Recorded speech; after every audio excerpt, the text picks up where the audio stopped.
As Donald Trump careered through another eventful week in his presidency, it was easy to forget the serious foreign policy and economic issues that are in the hands of the world's most powerful leader. As the controversy about the U.S. president's potentially illegal payment to an adult film star gripped Washington, a high-level delegation led by his Treasury Secretary, Steve Mnuchin, landed in Beijing for trade talks. They did not go well.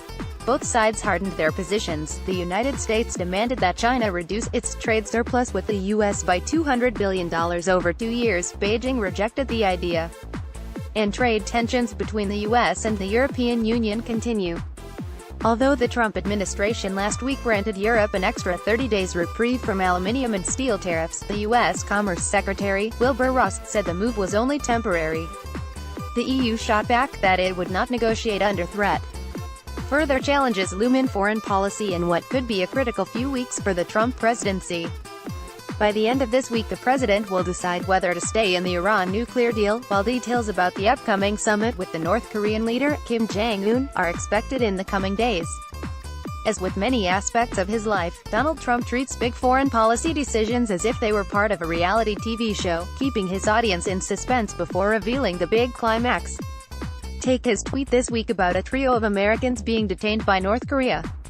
As everybody is aware, the past administration has long been asking for 3 hostages to be released from a North Korean labor camp, but to no avail. Stay tuned. On Thursday morning, Rudy Giuliani, the former mayor of New York, who is now the president's newest lawyer on the special counsel investigation, and who is not supposed to be party to national security decisions, breezily told Fox News' Morning Chat show that the hostages would be released by the end of the day. It didn't happen. And everybody is aware, the past administration has long been asking for 3 hostages to be released from a North Korean labor camp, but to no avail. Stay tuned. Donald J. Trump, at Real Donald Trump, the 3rd of May 2018. There was no collusion, it is a hoax, and there is no obstruction of justice, that is a setup. What there is negotiations going on with North Korea over nuclear war, negotiations going on with China over trade deficits, negotiations on NAFTA, and much more. Hunt. Donald J. Trump, at Real Donald Trump, the 2nd of May 2018. Similarly, Mr. Trump has left the world wondering about his next moves on Iran, which agreed in 2015 to curb its nuclear program in return for the lifting of international sanctions. During press conferences at the White House, the leaders of France and Germany, which are 2 of the countries that co-signed the deal, were forced to concede after their one-on-one meetings that they did not know if the president would withdraw.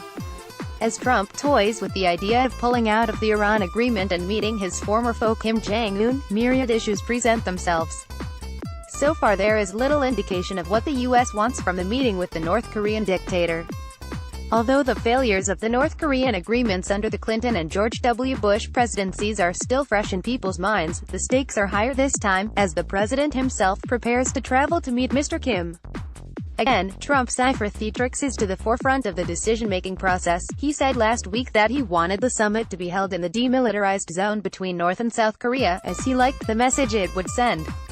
But a central paradox of the meeting is that the U.S. president is boasting about his peace-building credentials with a nuclear power even as he mulls pulling out of the Iran deal, a deal that Germany, France and the UK have been trying to persuade him is the best way to stop Iran from developing nuclear weapons. An expert in the art of deflection, Mr. Trump knows the value of a big foreign policy decision to his presidency, providing a welcome distraction from troubles at home. The EU and other negotiators described the Iranian president, Hassan Rouhani, and foreign minister, Javad Zarif, as people they could work with, if not quite as the moderates they are sometimes termed. Officials from European capitals have reacted with frustration to the Trump administration's understanding of a deal that was, by its nature, flawed but served its main purpose of curbing Iran's nuclear activity. The European signatories to the deal are set to present a separate political agreement to the White House this week that commits to taking a tougher stance on Iran, but it is unclear if this will be enough to keep the Americans on board. Iran has already warned that it will not renegotiate the deal. European capitals have begun to make plans to shield European companies in Iran if the United States reimposes sanctions. An expert in the art of deflection, Mr. Trump knows the value that a big foreign policy decision can bestow on his presidency, providing a welcome distraction from troubles at home.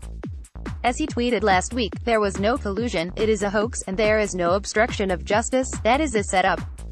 What there is negotiations going on with North Korea over nuclear war, negotiations going on with China over trade deficits, negotiations on NAFTA, and much more. Chunt. That the president can hold such diametrically opposed positions, threatening to withdraw from one nuclear deal while initiating another, is a measure of how much Trump's decisions are based on what delivers the best headlines and resonates with his base, rather than on any considered thinking.